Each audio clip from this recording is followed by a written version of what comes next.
అదే RTV app వార్తల్ని క్షణాల్లో చదివే అవకాశం ఉంటుంది. ఒక న్యూస్ పేపర్, ఒక టెలివిజన్ ఛానల్ మీ చేతుల్లో ఎప్పుడూ ఉంటాయి. తెలంగాణ, ఆంధ్రప్రదేశ్లో ఋతుపవనాల ప్రభావంతో మరి అధిక వర్షాలు కురటం, అధిక వర్షం వలన రెండు రాష్ట్రాలు కూడా సర్వనాశనం అయిపోయినాయి. తెలంగాణ అయితే 5 జిల్లాలో, మన జిల్లాలో అయితే మన రాష్ట్రంలో అయితే 2 జిల్లాలు పూర్తిగా మొన్న బొడమేరికి వర్షాలకి విజయవాడ, గుంటూరు దెబ్బతినడం జరిగింది.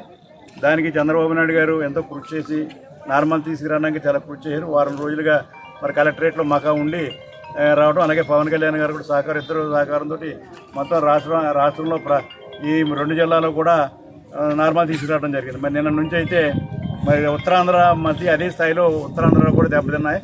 ఇప్పుడు ఈరోజు అయితే ఏలూరు పొంగి ఈస్ట్ గోదావరిలో కొన్ని మండలాలు దెబ్బతిన్నాయి. ఏలూరు దెబ్బతిన్న ప్రాంతాల్లో మరి నేను కానీ జనసేన బొమ్మన బాబు గారి ఇద్దరం కూడా పర్యటన చేస్తున్నాం. అంటే ఇక్కడికి ఏదైతే మరి బాధితులు ఉన్నారో, ఇక్కడ టిట్కోయిలు ఉన్నాయి, టిట్కోయిలు 80 కుటుంబాలు ఉన్నాయి. 80 కుటుంబాలు కూడా మరి బయటికి రాని పరిస్థితులు ఉన్నాయి. దానికి ఆహారం, అలాగే వాటర్ ఇవన్నీ కూడా సప్లై చేయవలసిన బాధ్యత మామే ఉంది. అధికారులకు ఆదేశించడం జరిగింది. అలాగే కనవ గ్రామాలు కూడా రైతాంగం మరి పూర్తిగా దెబ్బతింది. పంటలన్నీ కూడా నాశనం అయిపోయినాయి ఈ మండలం అంతా కూడా. దానికి కూడా ఎన్యూమరేషన్ అధికారులు చేయడం జరుగుతుంది.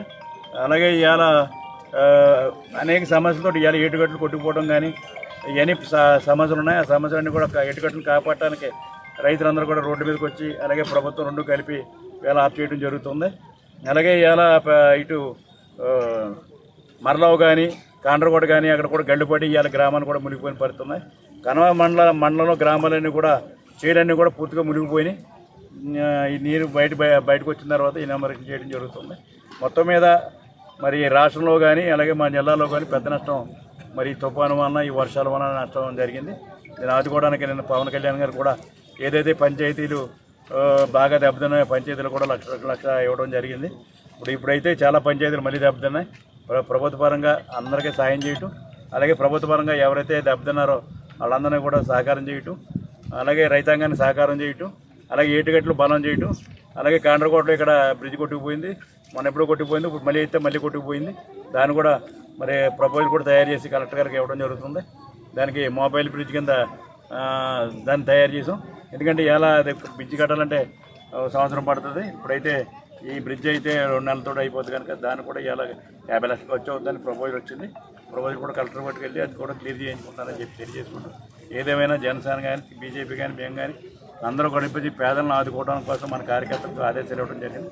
కార్యకర్తలందరూ కూడా ఇక్కడే ఈ 3 రోజులుగా ఈ మురుగుతుందేమో అని భయంతో ఉన్నారు. ఈ కాలనీలో కూడా కరెంట్ లేకపోతే కరెంట్ కూడా వేయించడం జరిగింది.